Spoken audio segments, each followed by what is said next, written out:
You ask Tiger to solve. This deals with linear equations with one unknown. The final result is x equals -3. Let's solve it step by step. Simplify the expression. Simplify the arithmetic. Group all constants on the right side of the equation. Add 6 to both sides. Simplify the arithmetic.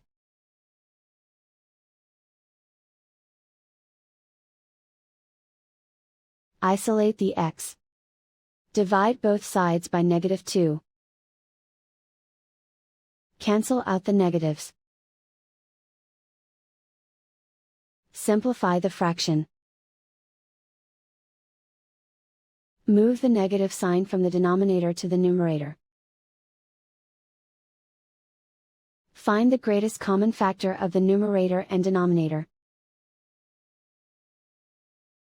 Factor out and cancel the greatest common factor. And so the final result is x equals -3.